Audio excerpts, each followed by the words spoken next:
여러분, 사람이 산다는 것은 끊임없이 무엇인가를 선택한다는 것을 의미합니다. 우리가 살아있는 한 우리는 매일매일 선택을 하며 결정을 하며 살아갑니다. 그 선택이, 그리고 그 선택의 결정이 작든지 크든지 살아있는 한 우리는 날마다 해야 합니다. 선택을 하지 않고는 우리는 살 수가 없습니다. 아침에 일어나는 것부터 선택해야 되죠. 일어나서 우리는 어떻게 무엇을 할지 끊임없이 선택합니다. 잠들기 전까지. 여러분, 이렇게 우리가 수많은 선택을 하고 그 선택의 결정들을 할 때 결국 그 선택들과 결정들이 만들어내는 것이 뭐냐면 우리의 인생입니다. 저나 여러분들의 인생은 우리가 시간 속에서 수없이 해왔던 그 선택들이 빚어내고 만들어내는 결과가 바로 우리 지금 현재의 인생의 모습이라는 것입니다.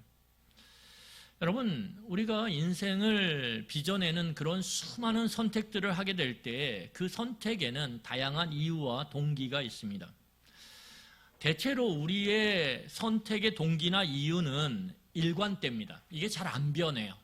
여러분, 그래서 사람들은 이렇게 얘기해요. 삶이 잘 안 변한다라고. 왜 잘 안 변할까요? 삶이 우리의 그 삶의 뿌리가 되는 선택과 동기가 일관성을 갖기 때문에 그렇습니다. 선택과 동기가 잘 변하질 않아요. 여러분, 그렇기 때문에 선택과 이 선택의 이유, 동기가 바뀌지 않는 한 우리의 선택은 동일할 것이고 그 선택의 동일함은 결국 우리의 삶의 모습을 동일하게 저렇게 살면 저렇게 되겠구나, 저렇게 선택하면 저렇게 인생이 되겠구나 라고 예측 가능한 모습으로 결정합니다. 여러분, 2023년도 1월 9일부터 16일까지 목회 데이터 연구소라고 하는 연구소에서 설문조사를 했습니다. 설문조사를 하는데 19세 이상의 2,000명 개신교도들, 기독교인들을 대상으로 해서 설문조사를 했는데 그 설문조사 문항에 뭐가 있었냐면 왜 당신은 신앙생활을 하십니까? 이렇게 물었어요. 참 이 질문이 너무 이렇게 직접적이죠. 왜 신앙생활 하십니까? 그런데 놀랍게도 가장 많은 퍼센티지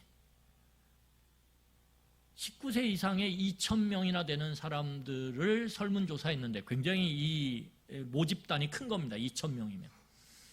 굉장히 큰 모집단의 설문조사를 한 결과 가장 높은 퍼센티지를 차지한 항목이 뭐냐면 나는 나의 마음의 평안을 위해서 신앙생활을 합니다. 이거예요. 42%. 여러분, 나는 나의 마음의 평안과 안정을 위해서 교회를 다니고 신앙생활을 합니다. 그게 42% 가장 큰 퍼센트를 차지했다라는 거예요. 왜 이게 놀랍냐 하면 마음의 평안과 안정을 위해서 신앙생활을 할 수 있죠. 그런데 이 신앙생활의 동기, 이유, 그것이 무엇입니까? 나라는 거예요. 나. 그 중심에 나라는 것이 올곧이 박혀 있다라는 거죠. 여러분, 나라고 하는 것이 기준이 되어질 때 우리의 신앙은 유리잔과 같은 신앙이 될 수밖에 없어요. 유리잔은 어떻습니까? 되게 괜찮은 것 같지만 쉬이 깨집니다. 그래서 항상 유리잔을 옮기거나 취급할 때는 반드시 뭐라고 쓰냐면 취급주의라고 씁니다. 취급주의. 사람들로 하여금 저 사람은 조심해야 돼. 너무 깨지기가 쉬워.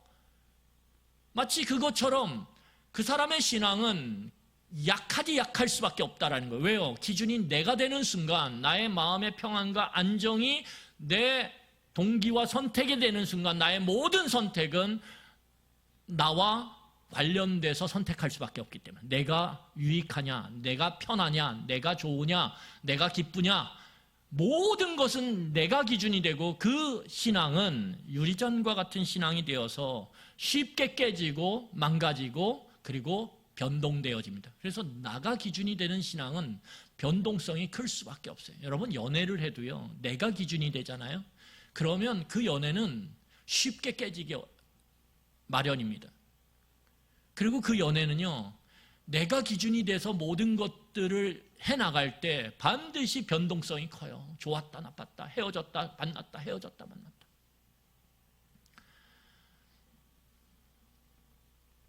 여러분, 오늘날 우리의 신앙이 이렇게 변동성이 많고 쉽게 깨지는 이유가 뭘까라고 보면 저는 이 데이터를 통해서 우리의 중심의 신앙의 동기와 이유가 나구나, 나.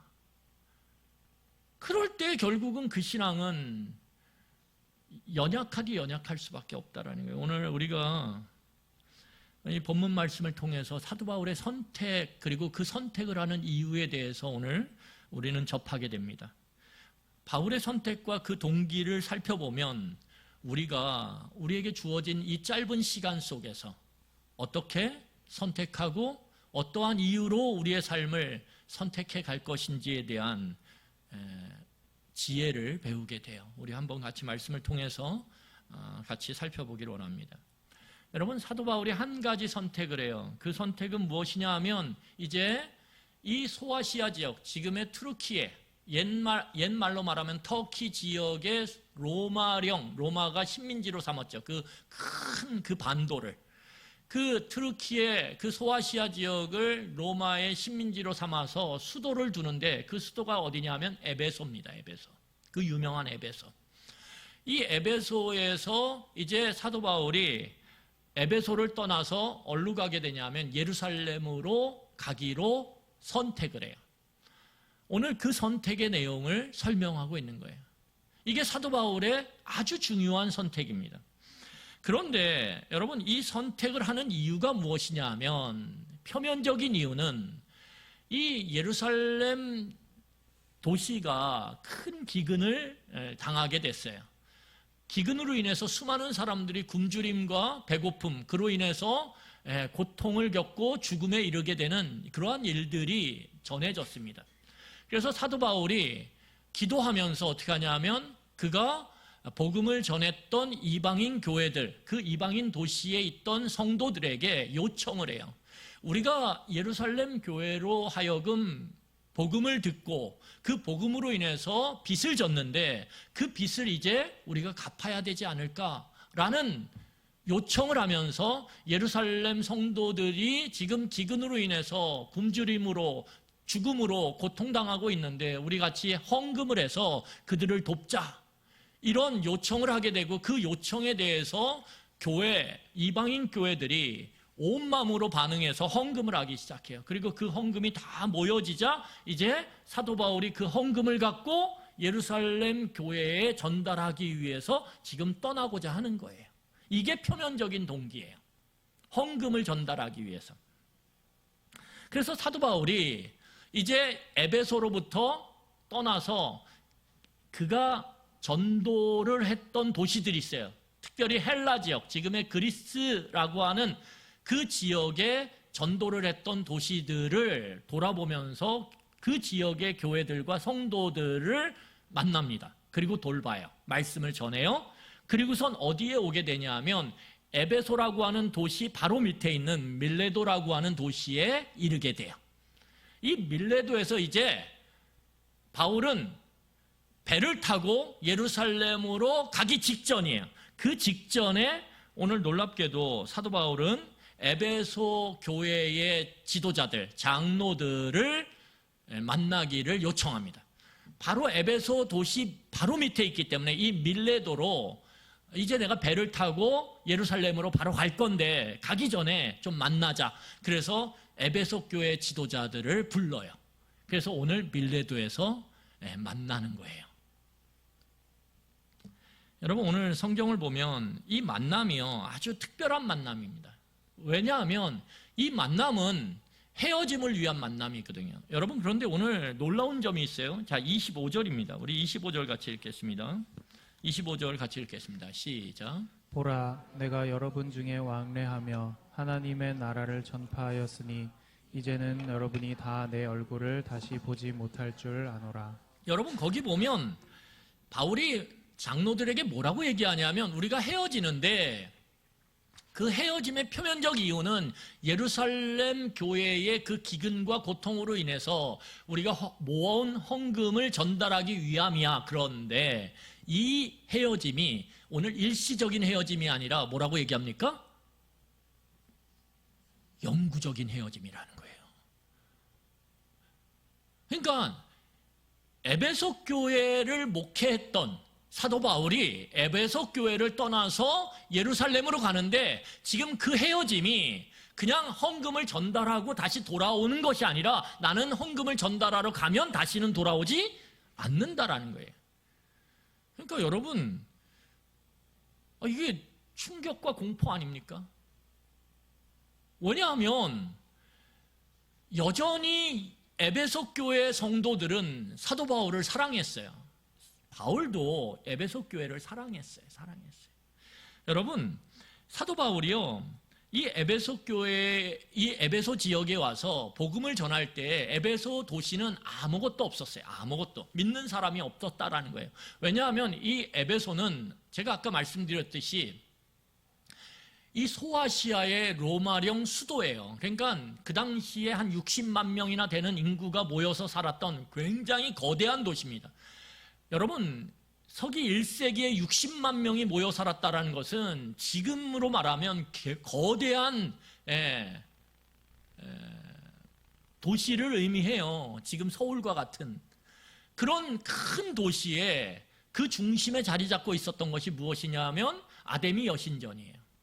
여러분, 아데미 여신을 섬기는 그 이방 종교가 이 에베소 지역의 중심을 차지하고 모든 사람들이 이 아데미 여신을 섬기는 일에 그들의 삶을 집중했다라는 거예요. 여러분, 그러한 이방 종교가 뿌리를 깊게 내리고 있는 이 지역에, 아무것도 없는 이 지역에 복음을 전하러 3년 전에 와서 복음을 전했어요, 사도 바울이. 날마다 듣든지 안 듣든지 복음을 전합니다. 장소를 가리지 않고 복음을 전해요.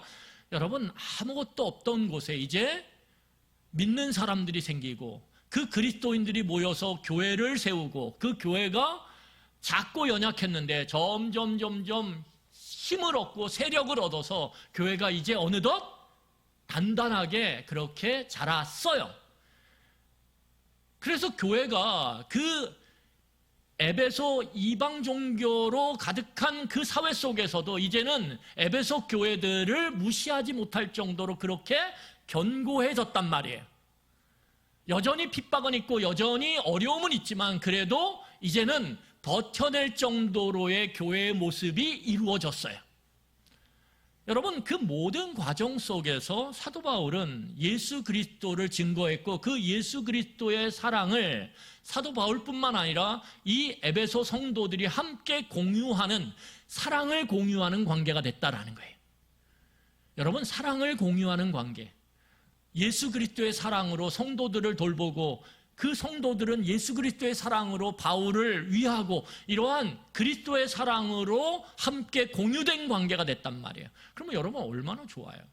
근데 거기에 더해서 사도 바울은 제가 아까 말씀드렸듯이 이 아무것도 없던 에베소 지역에서 복음을 전하면서 온갖 핍박을 당하고 예수 그리스도를 증거함으로 교회를 세워나가요. 그럴 때 수많은 어려움과 고난을 받지만 그 얼마 안 되는 연약한 성도들을 붙잡고 견뎌냅니다. 그들을 돌보면서 견뎌내요. 여러분, 사랑이요, 보면 연약한 사랑이 있어요. 그런데 이 사랑 중에서도 어떤 사랑이 있냐면 같이 고난을 뚫고 이겨낸 사랑이 있어요. 이 전우회죠, 전우회. 그게 경제적인 어려움이든 아니면 육체적인 건강의 문제든 그 어떤 문제를 사랑하는 두 사람이 함께 사랑함으로 끈끈하게 서로 붙잡고 그 문제를 뚫어내면 그 사랑은 그냥 가벼운 사랑이 아니에요. 목숨을 내건 사랑이기 때문에, 그리고 그 목숨을 내걸고 고난과 문제를 돌파한 사랑이기 때문에 이 사랑은 강력합니다. 전우회죠. 그래서 이제 혹자가 그렇게 얘기해요. 어려운 그 난관을 뚫고 이렇게 두 부부가 이렇게 탁 이겨낸 상태에서 누가 물으면 우리는 전우회야 이렇게 얘기하죠. 전우회. 오늘 그 전후에 함께 고난을 기꺼이 감당했던 그 사랑이 오늘 에베소 교회와 바울 간의 사이에서 있었단 말이에요. 여러분, 그런데 그 사랑을 여전히 하고 있고 사랑의 관계로 단단하게 묶여 있는데 영원히 떠난대요. 충격이지 않습니까? 충격이죠. 엄청난 충격이죠. 여러분, 또 하나는 뭐냐면 두려움이에요. 공포죠. 어떤 공포일까요? 여전히 이 에베소 교회는 주변으로부터, 이방 종교로부터, 종교인으로부터, 그 관리자들로부터 여전히 핍박을 받고 있고 여전히 고난을 당하고 있어요. 여러분, 고난이 사라진 게 아니에요. 끊임없이 소송에 걸리고요, 끊임없이 교회를 공격하고요, 끊임없이 예수 믿는 사람들을 해해요. 이런 고난이, 어려움이 여전히 지금도 진행 중이라는 거예요. 그런데 그 모든 고난 속에서 함께 그것을 이겨내고 돌보아 왔던 사도 바울이 영구히 떠난다? 이거는 굉장한 충격이죠. 공포죠. 두려움이죠. 왜요? 바울이 떠나면 우리는 어떻게 될까? 바울이 떠나면 이 교회는 어떻게 될까? 여러분, 두려울 수밖에 없지 않습니까?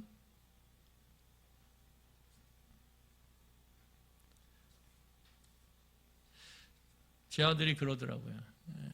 휴가를 나왔다 들어갔는데, 휴가 나왔다가 들어가면서 잠깐 이제 밥을 먹고 차를 그 아이랑 마실 시간이 있었어요. 근데 이제 그 아이가 이런 얘기를 하는 거예요. 자기 친구 아버지가 갑자기 50대 초반이에요. 갑자기 돌아가셨는데, 갑자기 돌아가신 그 사건을 접하고선 이 아이가 뭐라 그러냐면, 그 모습을 보니까 아빠가 부재하다라는 게 얼마나 두렵고 공포스러운 일인지 자기가 느꼈다라는 거예요. 그전에는 안 느꼈나 봐요.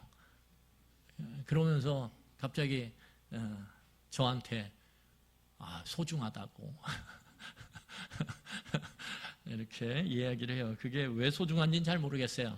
제가 없으면 본인의 삶이 불편해서 그런지 하여튼간 소중하다고 그렇게 얘기를 했는데, 그와 비슷하겠죠. 그래도 바울이 함께 견뎌졌기 때문에, 바울이 그들을 돌봤기 때문에 그래도 진행 중인 그 공격과 그들의 그 핍박을 이겨낼 수 있었는데, 바울이 이제 부재하대요, 영원히. 여러분, 그러면 그것은 공포와 두려움입니다. 그러니까 여러분 생각해 보세요. 헤어지는데 그게 짧은 헤어짐일 줄 알았는데 오늘 사도 바울이 영구적인 헤어짐이래요. 그런데 그 헤어짐의 내면을 보면 여전히 사랑하고 있고 여전히 바울의 돌봄이 필요해요. 그런데 바울이 부재하대요, 영구적으로. 여러분, 그러면 이 헤어짐의 그 깊은 이유를, 표면적인 이유 말고 아까 설명했던 내면의 깊은 이유를 얘기해야 될 거 아니에요. 우리가 아직 사랑하는데 왜 헤어져야 되는지 설명을 해야 될 거 아니에요, 이유를. 오늘 그 설명을 하기 위해서 오늘 사도 바울은 밀레도에서 예루살렘으로 떠나기 직전에, 이제 배를 타고 떠나면 돼요. 떠나기 직전에 에베소 지도자들을 오늘 요청해서 만난 거예요. 그러니까 이 만남은 내가 떠날 수밖에 없는 그 근본적인, 영구적으로 헤어질 수밖에 없는 그 근본적인 이유를 조근조근 설명하기 위해서 만남이라는 거예요. 그래서 특별하다라는 거예요. 그러면 도대체 바울은 왜 이렇게 선택을 할 수밖에 없었는가? 우리 한번 그 내용을 오늘 말씀을 통해서 보기로 합니다. 자, 18절부터 21절까지예요. 좀 길지만 우리 한 목소리로 바울이 왜 그런 선택을 하게 됐는지 함께 이유를 살펴보도록 하겠습니다. 18절부터 21절에 같이 읽겠습니다. 오매 그들에게 말하되 아시아에 들어온 첫날부터 지금까지 내가 항상 여러분 가운데서 어떻게 행하였는지를 여러분도 아는 바니 곧 모든 겸손과 눈물이며 유대인의 관계로 말미암아 당한 시험을 참고 주를 섬긴 것과 유익한 것은 무엇이든지 공중 앞에서나 각 집에서나 거리낌 없이 여러분에게 전하여 가르치고 유대인과 헬라인들에게 하나님께 대한 회개와 우리 주 예수 그리스도께 대한 믿음을 증언한 것이라. 예, 여기까지입니다. 오늘 이 영구적 헤어짐의 이유에 대해서, 동기에 대해서 설명을 하는데, 그 설명을 하기 전에 바울은 먼저 자신이 3년 동안 어떻게 에베소에서 사역을 했는지에 대해서, 섬겼는지에 대해서 압축을 해서 요약해서 설명을 해요. 여러분, 오늘 이 우리가 읽었던 4절 안에는 사도 바울이 3년 동안 아무것도 없던 그 에베소에서 날마다 복음을 때를 얻든지 못 얻든지 장소를 가리지 않고 사람을 가리지 않고 복음을 증거했을 때 그 3년의 시간 속에서 놀라운 열매로서 에베소 교회가 그렇게 자라고 성장하고 견고해진 모습에 대한 요약이란 말이에요. 그런데 이 본문을 보면서 제가 참 부러웠던 게 있어요. 그게 뭐냐면 오늘 장로들이 너무 궁금하잖아요. 왜 우리와 헤어지려고 하는지. 그것도 영구적으로. 그래서 한 걸음에 바울의 요청을 받고 밀레도로 내려왔어요. 그 사람들을 모아놓고선 사도 바울이 뭐라 그러냐면, 내가 이 에베소라고 하는 도시에 발을 딛는 첫날부터 지금 이제 에베소에서 예루살렘으로 가는 배를 타고 떠나는 이 시점까지 항상 매일 내가 어떻게 여러분들에게 행했는지, 여러분들을 섬겼는지, 내가 목회를 했는지, 어떻게 가르쳤는지 여러분 다 아시죠? 이렇게 얘기하는 거예요. 저는 이게 충격이었어요.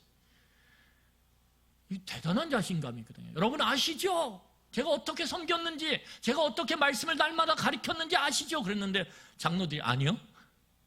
그럼 얼마나 이게 당황스럽겠어요. 그런데 사도 바울은 알았어요. 이 장로들이 바울이 얼마나 열정을 다하고 생명을 다해서 가르쳤는지를 알았어요. 복음을 전했는지 알았고 섬겼는지를 알았어요. 그러니까 이렇게 자신 있게 오늘 묻고 있는 거예요. 내가 알지, 나 어떻게 섬겼는지.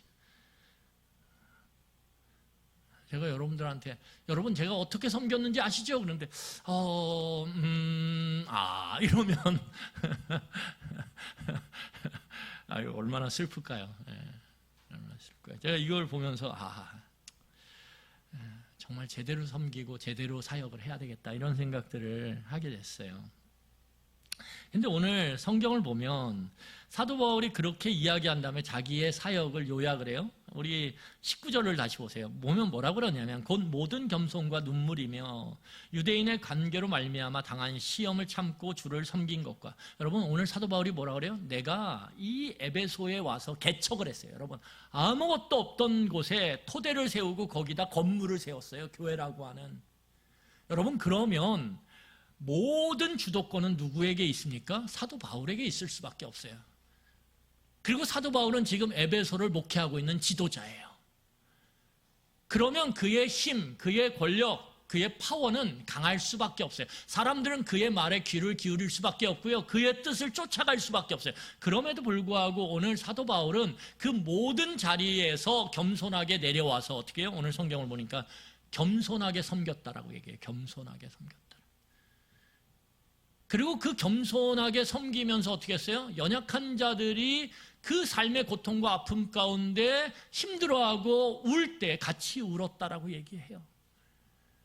같이 슬퍼하고 같이 아파하고 같이 기도하고 같이 그들과 걸어왔다라고 오늘 이야기하고 있어요. 여러분 이게 낮아짐이죠. 이게 낮아짐이죠.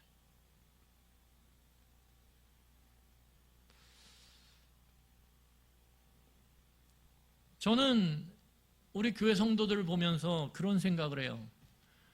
제가 다는 모르지만 우리 성도들의 기도의 제목도 알고 있고 그들의 삶의 어려움과 고통도 어느 정도는 알고 있고 짐작은 해요. 그래서 저는 기도를 해요. 새벽마다 기도하고 또 시간이 지나서 제가 홀로 이 예배당 안에서 기도해요. 기도를 하면서 느껴지는 마음이 몇 가지 있어요. 하나는 정말 그 성도들의 아픔과 결핍들이 치유되고 회복되고 충만하게 채워졌으면 하는 마음들이 늘 안에 있어요. 그래서 때로는 갑자기 소리가 높아져서 부르짖기도 하고요. 때로는 신음소리처럼 작은 목소리로 하나님 앞에 애걸하기도 해요. 때로는 울기도 해요. 답답하면 이 예배당을 막 돌면서 기도해요. 근데 그 기도를 하면서 정말 하나님께 은혜를 구하는 마음도 있지만 또한 그 가운데 제가 할 수 없는 부분이잖아요. 제가 할 수 없는 부분. 그래서 그분들의 아픔이나 눈물이 함께 느껴져요. 함께 느껴져요. 여러분, 그런 목회가 저는 낮아짐이라고 생각해요. 그런데 제가 상상을 해봐요. 사람이 좀 더 많아지고 이제는 제가 그 모든 성도들의 삶을 알아갈 수 없을 때 그게 과연 목회일까? 제가 성도들을 위해서 기도하지 못하는데, 그들의 아픔을 알지도 못하는데, 함께 울지 못하는데, 제가 기도의 자리로 낮아져서 그들을 위해서 하나님 앞에 때로는 애걸하기도 하고 하나님 앞에 때로는 화를 내면서 부르짖기도 하는 이러한 모습이 만약에 사라진다면 그게 과연 목회일까? 그런 고민이 제 안에 있어요. 그래서 솔직히 말하면 교회가 성장하고 어느 정도 커갔으면 좋겠어요. 그런데 또 한 마음은 그런 두려움이 있어요. 제가 성도들과 멀어질까 봐, 성도들의 아픔을 모를까 봐, 그것들을 너무나 남의 이야기처럼 그렇게 저 멀리 치워둘까 봐 그런 두려움도 있어요. 그래서 저도 참 이게 마음이 참 갈팡질팡할 때가 있어요. 하나님 좀 교회가 성장했으면 좋겠습니다 하면서도 교인들의 그 아픔과 슬픔과 결핍으로부터 멀어져서 그것들을 같이 아파하지 못하고 같이 눈물을 흘리지 못하면 그게 과연 무슨 의미가 있는 목회일까요? 하는 마음이 있어요. 그래서 오늘 사도 바울이 이렇게 열심으로 교인들과 함께 아파하고 함께 이렇게 섬겼다라는 모습을 볼 때 참 도전이 되고 또한 은혜가 됩니다. 근데 오늘 또 사도 바울은 뭐라고 얘기하냐면 유대인의 간괴로 인하여, 이 간괴는 아주 교묘한 시험이죠. 이 유대인들이 예수를 믿는 성도들을 향해서, 바울을 향해서 아주 교묘한 시험들을 많이 그렇게 했거든요. 그럴 때 사도 바울이 어떻게 해요? 도망치지 않았어요. 여러분, 얼마나 도망치고 싶을 때가 많았겠어요. 내가 이렇게 애쓰고 이렇게 날마다 말씀을 전하는데 끊임없이 나를 공격해, 끊임없이 나를 모함해, 끊임없이 나를 고소해, 나를 법정으로 계속 끌고 가, 그리고 거기서 나에게 모욕을 주고 나의 몸에 해를 가해요. 여러분, 그러면 그 자리에서 도망치고 싶지 않겠습니까? 그런데 오늘 사도 바울은 뭐라 그러냐면 그 모든 시험을 내가 견디고 참고 주를 섬겼다라고 이야기하고 있어요. 여러분, 요한복음 10장에 보면 선한 목자에 대해서 예수님께서 말씀하세요. 선한 목자와 사꾼 목자에 대해서 이야기하는데, 이 사꾼 목자는 양을 치는 대가로 주인에게, 양의 주인에게 임금을 받는 그러한 목자예요. 이게 문제가 있는 게 아니에요. 원래 그렇게 유대 사회에서는 주인으로부터 양을 어떻게 위탁받아서 그 양떼를 적어도 6개월 또는 1년을 쳤어요. 그러면서 품삯을 받는 것이 마땅합니다. 그런데 이 사꾼 목자의 중심에는 뭐가 있냐면 내가 있고 내 임금이 있다라는 거예요. 임금을 받지 못하면 양떼가 어떻게 되든 상관없어요. 목자는 그 자리에서 목자의 지팡이를 내려놓고 그 자리를 떠날 수 있는 사람이라는 거예요. 그런데 예수님은 자신을 뭐라고 얘기하냐면 나는 선한 목자다 이렇게 얘기해요. 선한 목자라고 얘기하면서 예수님이 비유로 든 게 뭐냐면 양의 문이에요. 여러분, 이스라엘 사회는 양을 목축할 때 한 곳에서 목축하지 않아요. 왜냐하면 풀들이 그렇게 많지 않거든요. 그래서 어떻게 하냐면 양떼를 위탁받아서 양떼를 데리고 다녀요. 먼 거리를 이제 풀이 있는 곳을 찾아서, 물이 있는 곳을 찾아서 양떼를 이끌고 적어도 6개월, 많게는 1년을 돌아다닌단 말이에요. 여러분, 그럴 때 선한 목자가 이제 양떼를 밤에 지키기 위해서 뭘 쌓냐면 그 아무것도 없는 그러한 땅에 돌을 쌓아요. 낮에 돌들을 모아가지고 돌로 울타리를 쌓습니다. 그리고 그 돌로 쌓은 울타리에 들어가는 문 하나를 내요. 거기로 양이 이제 해가 지면 들어가게 되는 거예요. 그러면 그 양이 들어갈 만큼 좁은 그 문에 밤새도록 그 멀리서 들리는 그 맹수들의 울음소리를 들으면서 어떻게 합니까? 목자가 지팡이를 짚고 그 문에서 쪼그려서 자는 거예요. 이게 뭐냐 하면 요한복음 10장에 나오는 양의 문입니다. 양이 들어가는 문. 그런데 이 양의 문을 통과해야만 맹수가 양을 잡아먹을 수 있는데 그걸 통과하려면 반드시 누구를 죽여야 되냐면 목자를 죽여야 돼요. 오늘 예수님께서 자신을 뭐라 그러냐면 나는 양의 생명에 관심이 있다. 내 이익이나 내 편리함에 초점이 있는 게 아니라 나는 양떼의 생명, 양떼의 안정에 관심이 있다. 나는 그것을 위해서 기꺼이 내 목숨을 버릴 것이다 라고 얘기하는 거예요. 그게 선한 목자죠. 오늘 사도 바울이 이야기하는 것이 무엇입니까? 내가 수많은 고난을 당하고 모함을 당하고 소송을 당했지만 그럼에도 불구하고 나는 도망치지 않았어. 왜? 초점이 나에게 있지 않고 누구에게 있기 때문에요? 예루살렘 교회의 성도들에게 있기 때문에. 힘들어도 견뎠다라는 거예요. 여러분, 그러면서 오늘 20절과 21절 보세요. 이렇게 이야기해요. 유익한 것은 무엇이든 공중 앞에서나 각 집에서나 꺼리낌 없이 여러분에게 전하고 가르치고 유대인이나 헬라인에게 하나님께 대한 회개와 우리 주 예수 그리스도께 대한 믿음을 증언하였노라. 여러분, 여기 보면 사도 바울은요, 자기에게 초점이 안 맞춰져 있어요. 내가 초점이 아니라 상대방이에요. 상대방이 복음이 필요하다 그러면 사도 바울은 어떻게 해요? 그것이 사람들 앞이든 그것이 집 안이든 장소를 분문하고, 그리고 오늘 21절을 보면 유대인이나 헬라인이나 인종을 불문하고 나는 복음을 전하는 곳이 있다면, 필요가 있다면 언제든지 어느 곳에든지 어떤 사람에게든지 복음을 전했다라는 거예요. 이 편견 없는, 선입견 없는 이 복음을 증거하는 삶의 모습들. 결국은 초점이 어디 있습니까? 내가 아니라 상대방에 있고 내가 아니라 주님에게 있었다라는 거예요. 초점이. 여러분, 그래서 이 사도 바울의 이 사역을 압축한 3년의 에베소에서의 사역을 압축한 그 사역의 중심을 관통하는 게 뭐냐면 24절이에요. 우리 24절 읽겠습니다. 자, 24절 우리 한 목소리로 같이 읽겠습니다. 시작. 내가 달려갈 길과 주 예수께 받은 사명 곧 하나님의 은혜의 복음을 증언하는 일을 마치려 하면은 나의 생명조차 조금도 귀한 것으로 여기지 아니하노라.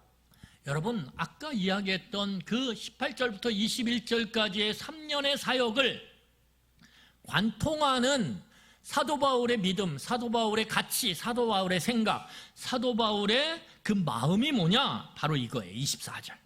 제가 다시 읽겠습니다. 내가 달려갈 길과 주 예수께 받은 사명 곧 하나님의 은혜의 복음을 증언하는 일을 마치려 하면은 나의 생명조차도 조금도 귀한 것으로 여기지 아니하노라.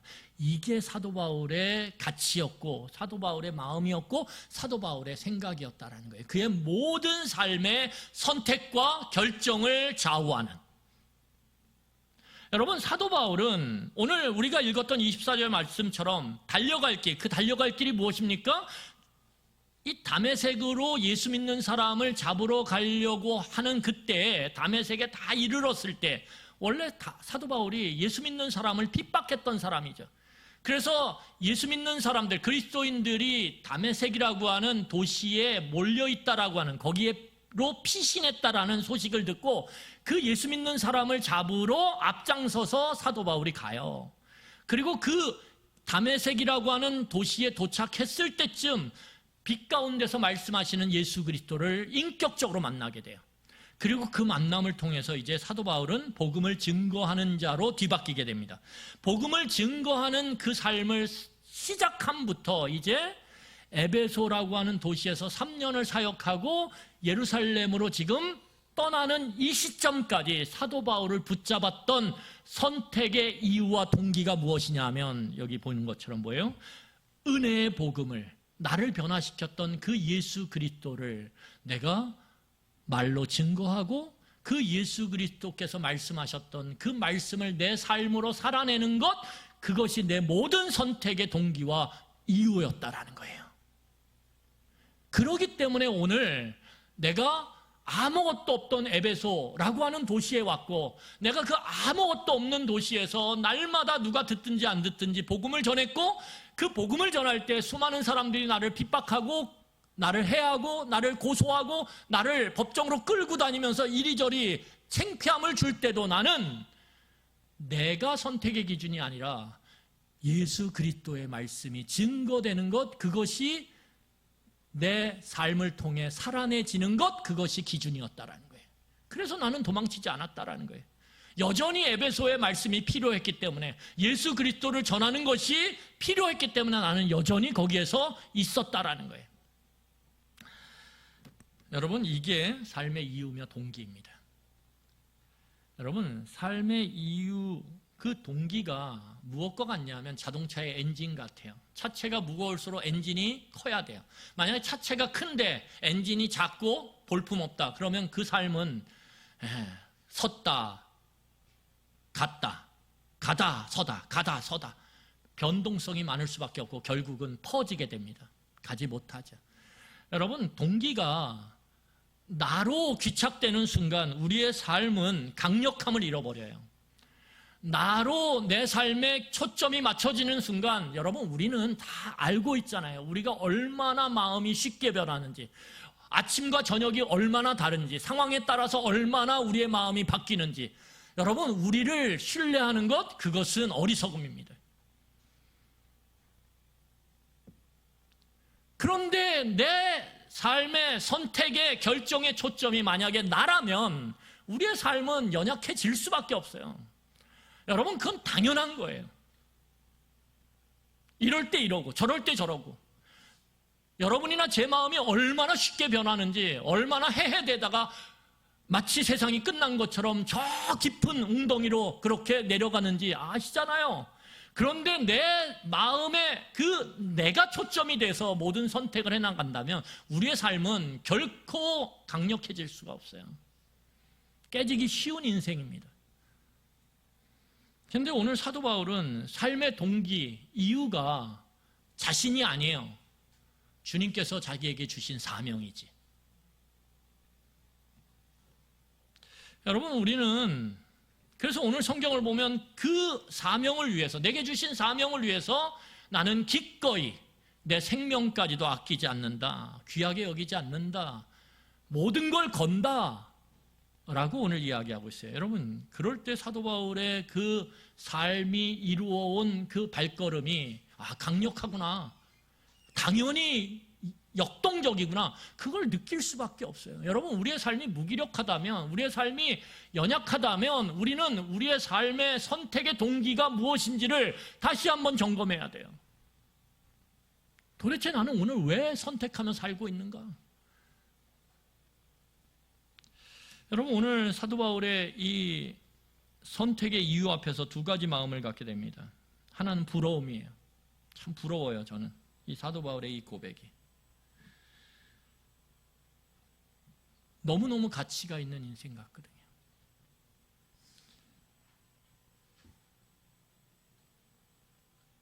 복음을 증거하고 복음을 살아내는 일, 예수 그리스도의 그 다스림을 내 삶 가운데서 드러내는 일, 그 일을 위해서 그 복음에 담고 있는 가치를 내 삶에 구현해 나가기 위해서 애썼던 그의 삶이 너무 부러워요. 왜요?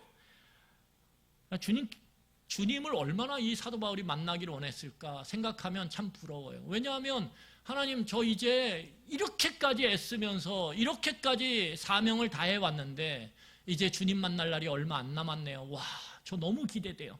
여러분, 일반적으로 삶은 시간이 가면 갈수록, 마지막으로 갈수록 흥미가 떨어져요.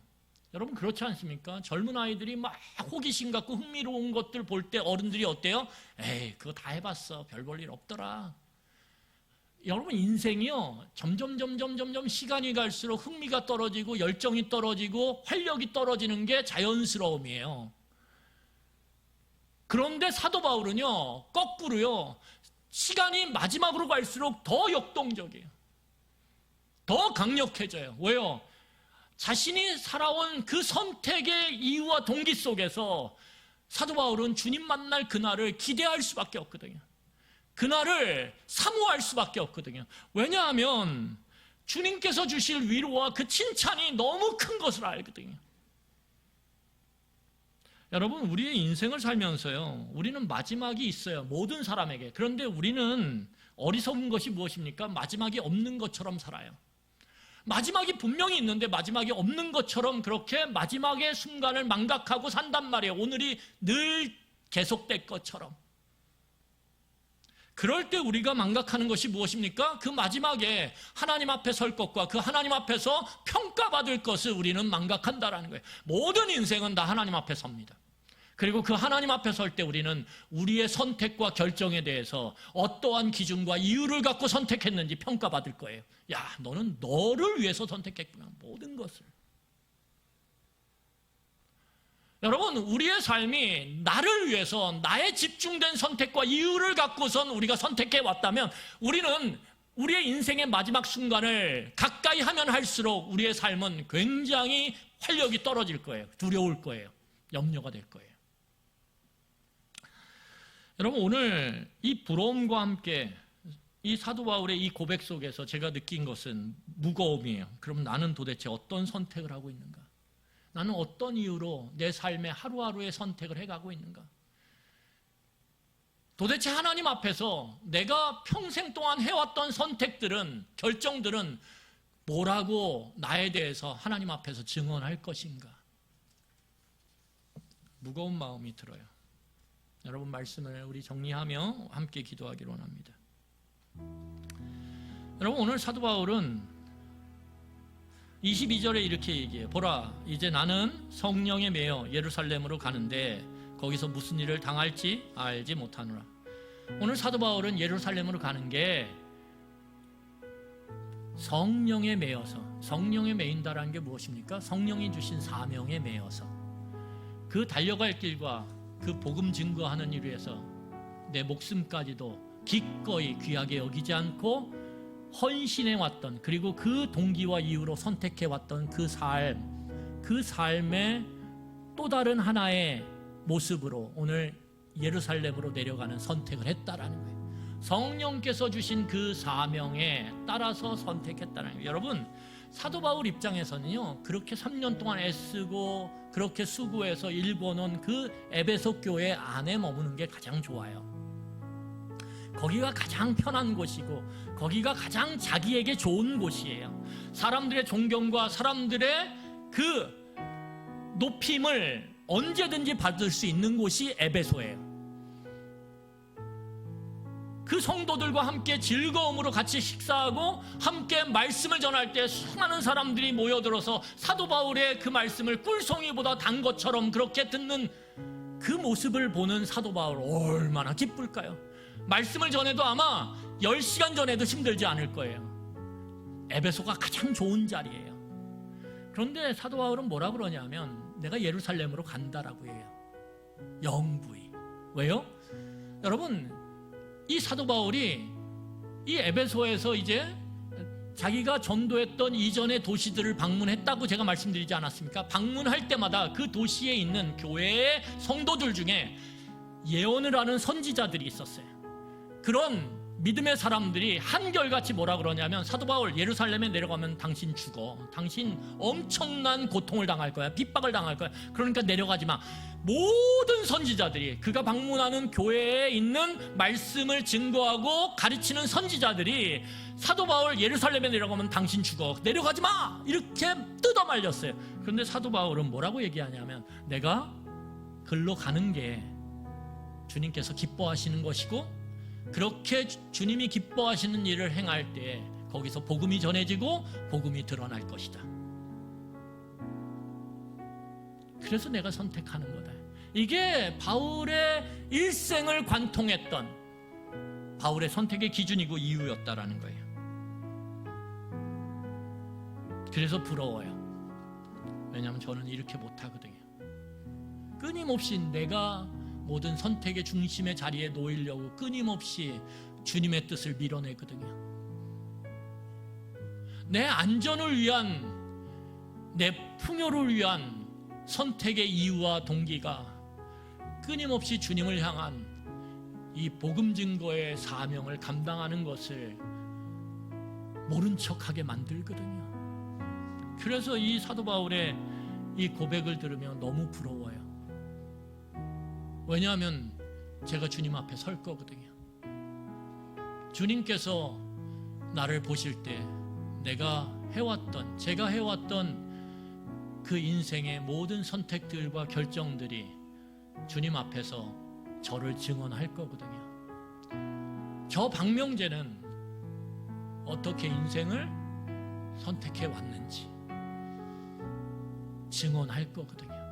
그 증언 앞에서 부끄러울까봐, 고개를 들지 못할까봐, 부끄러운 구원에 이를까봐 저는 두렵습니다. 그리고 사도 바울이 너무 부러워요. 이 고백을 인생의 이 마지막 순간으로 가는 이때 이렇게 할 수 있는 사도 바울이 너무 부럽고 사도 바울을 닮고 싶습니다. 주님, 우리의 고백 속에 우리는 어떤 기준과 이유를 갖고 매일매일의 선택을 하는지 살펴보셔야 돼요. 살펴보셔야 돼요. 우리의 끝이 이때니까요. 거기 하나님 앞에 선대니까요. 하나님 앞에 평가를 받는다니까요. 우리의 선택과 우리의 결정들이 우리의 삶을 증언한다니까요. 점검하셔야 됩니다. 나는 도대체 하나님의 나라와 의를 위해서 살아가고 있는지, 내 배를 불리고 내 몸을 따숩고 안정시키기 위해 살고 있는지, 우리는 그 순서를 어떻게 삼고 살아가고 있는지 물으셔야 합니다. 기도하겠습니다. 여러분, 이 시간에 우리 말씀을 기억하며 한 목소리로 기도하도록 하겠습니다. 기도하시겠습니다.